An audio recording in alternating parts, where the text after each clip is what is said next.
출산 이후 육아를 전담하게 됐다. 종일 집에서 신생아를 돌보느라 친구들을 만날 여력이 없었다. 답답했다. 세상과 단절된 느낌에 외로운 기분도 들었다. 그러던 중 새로운 아이디어가 떠올랐다. 책을 매개로 동네 친구들을 만들어 보면 어떨까? 먼저 내가 살고 있던 동네에 독서 모임이 있는지 찾아봤다. 나같이 육아를 하는 엄마가 새롭게 모집하는 모임이 있었다. 육아 중인 엄마들이 모여서 책을 읽고 이야기를 나누는 장면을 상상해 봤다. 내가 좋아하는 책을 통해 사람들과 소통할 수 있는 좋은 기회가 될 거라고 느껴졌다.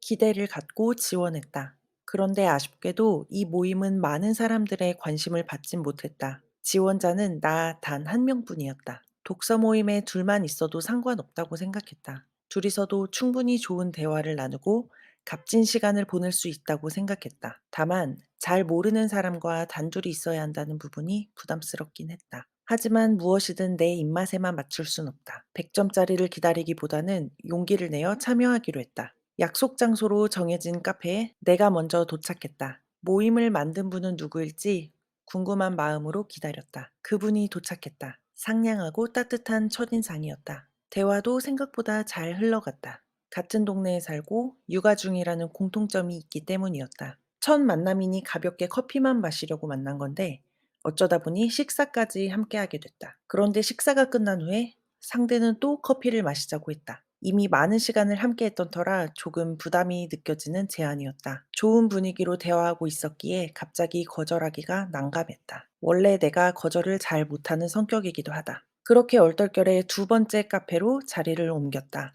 그 자리에서 그분은 뜻밖의 이야기를 꺼냈다. 요즘 유행하는 N잡, 부업, 재테크 등의 화제를 시작으로 네트워크 마케팅에 대한 설명을 이어나갔다. 지금까지의 호의 뒤에는 다른 의도가 있었던 것이다. 결론적으로 그분은 다단계였다. 난 독서 모임이라는 목적 하나로 나름의 시간과 노력을 들여 만났다. 상대방에겐 나와 다른 의도도 있었다고 생각하니 속상했다. 그분도 나와 같은 생각을 할 거라고 믿었던 내가 너무 바보 같았다. 내가 얼마나 어리석었는지 깨닫고 집에 돌아오는 길 내내 기분이 가라앉았던 기억이 난다. 크게 실망한 나는 그 이후로 다시는 독서 모임을 찾지 않았다. 혼자서 책을 읽는 것이 더 마음 편하고 안전할 거라는 생각을 했다. 나는 책을 소재로 다채로운 대화를 해본 경험이 있다. 그 대화 상대는 나와 같은 회사에 다녔던 동료였다. 처음에 우리는 인사만 나누는 정도의 관계였다.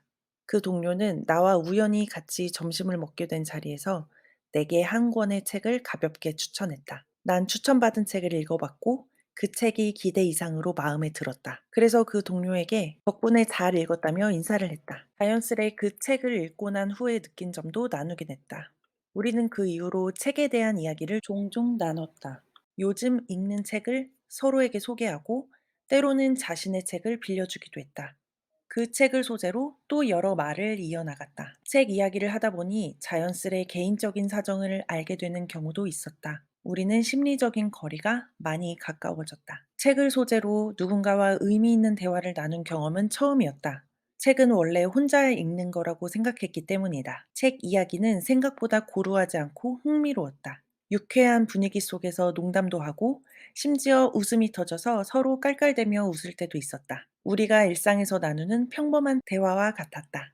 이 경험을 통해서 다른 사람과 책 이야기를 할 때의 좋은 점들을 알게 됐다. 첫째, 소모적인 대화 대신 유익한 대화를 할 수 있다. 남들의 이야기를 하는 가십이나 본인의 처지를 하소연하는 대화보다는 책 이야기가 더 건전하고 유익한 소통이라고 느껴졌다. 둘째, 많은 생각들을 직접 만나며 책의 감상이 풍성해진다.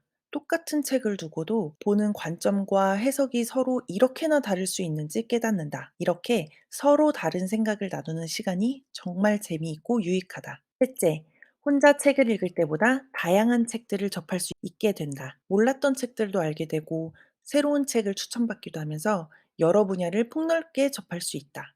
잘 읽지 않던 분야의 책도 읽으며 새로운 취향이 만들어지기도 한다. 책을 혼자 읽는 동안 이런 의미 있는 소통이 더 간절했다.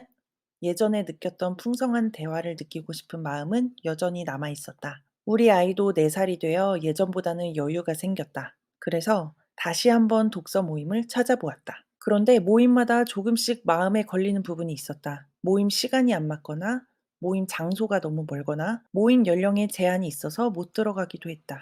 그러다 문득 이럴 바에 내가 직접 만들어 볼까 하는 생각이 들었다. 일단 지역 네이버 카페에 들어갔다. 그리고 독서 모임 멤버를 모집한다는 글을 올렸다. 그리고 당근의 동네 생활에도 같은 내용으로 멤버 모집 글을 올렸다. 당근은 최근 당근마켓에서 당근으로 이름을 바꾼 지역생활 커뮤니티이다. 동네 생활이라는 기능에서 여러 주제로 모임을 만들 수 있다. 이 부분을 활용했다. 내가 모집하는 거니까 내가 원하는 간단한 조건도 달았다. 신상을 깊이 묻거나 친목을 다지지는 말자는 조건이었다. 모임에서 조금씩 서로에 대해 알아가게 될 수는 있지만 일부러 알아가지는 말자는 의도였다. 신상을 털어놓는 순간 특별한 관계가 되었다는 착각으로 인해 오해가 생길 수 있기 때문이다. 또 지난 나의 경험을 덧붙여 다단계나 종교와는 관련이 없는 분이 오시길 부탁드렸다. 다음 날이 되었다. 내 게시글에는 별다른 반응이 없었다. 역시 안 되는 거였나 봐 하는 생각이 들었다. 며칠 뒤에 안 쓰는 물건을 팔려고 당근 어플을 열었다. 그런데 깜짝 놀랐다. 이미 여러 명이 모여 있었다. 알람이 꺼져 있어서 그동안 몰랐던 것이었다. 독서 모임 모집글을 올린 나의 반응이 없으니 심지어 모임분들끼리 진행이 어떻게 되는 건지 궁금하다며 대화를 나누고 계셨다. 지금까지 나를 제외한 5분이 모였다. 감사하고 반갑고 신기했다. 또 부담감도 느껴졌다. 내가 잘할 수 있을까? 괜히 했나? 하는 생각도 들었다. 그래서 독서 모임에 관한 책을 찾아 여러 권 읽었다. 독서 모임을 꾸리는 경험은 처음이기에 나보다 먼저 해본 선배들의 경험을 참고하고 싶었다. 독서 모임을 꾸렸다는 책임감이 들었다. 멤버들이 각자 시간과 노력을 들여 만나는 자리이다. 귀한 시간을 낸 멤버들에게 조금이라도 의미 있는 시간이 되길 바라는 마음으로 이런저런 여러 방법을 알아보며 준비했다. 독서 모임은 명확한 컨셉이 있으면 도움이 된다고 한다. 엄마의 삶을 살면서 책을 읽고 싶은 사람을 모았으니 다행히 컨셉이 잘 정해진 것 같다. 첫 모임은 가벼운 오리엔테이션 같은 느낌으로 만나보려고 한다. 멤버들이 독서 모임에 참여하려는 이유, 앞으로 어떤 책을 읽으면 좋을지, 그리고 모임의 횟수 등을 의논할 예정이다. 모두의 관심사가 같을 수는 없기에 선정 도서 기준에 대해서도 의견을 나눠보려고 한다. 운영 규칙도 제안해 볼 생각이다. 첫째, 책은 최대한 읽어오되 다 못 읽어도 3분의 2 정도는 읽기. 둘째, 돈 거래는 절대 하지 않기. 셋째, 발언 시간 지키기. 넷째, 사담 자제하기. 독서 모임에서 책 선정하는 노하우도 배웠다. 독서 모임에서 말하는 좋은 책의 기준은 토론이 다양하게 나올 수 있는 책이라고 한다. 주제가 명확하며 생각할 거리가 많은 책을 골라야겠다는 생각을 했다. 또 멤버에게 도움이 되는 책도 좋은 책이라고 할 수 있다. 아직은 어떤 분들이 모일지 모르겠지만 모두에게 도움이 되는 책을 골라보겠다는 생각을 했다. 내가 만든 모임에는 엄마라는 공통점이 있다. 엄마의 삶, 여성의 삶, 아이 교육, 육아 방법, 자기 일을 찾고 유지하는 방법 등과 관련된 책을 함께 읽어보면 더 풍성한 대화가 이루어질 것 같다. 이렇게 독서 모임 운영에 대한 전반적인 내용을 간접적으로나마 경험했다. 사람은 모를 때 불안감이 생긴다고 한다. 운영하는 방법에 대해 조금 공부하다 보니 생각보다 마음이 놓이기도 했다. 아직 걱정되고 부담이 느껴지긴 한다. 하지만 고민한다고 달라지는 일이 아니니 일단 부딪혀 보려고 한다.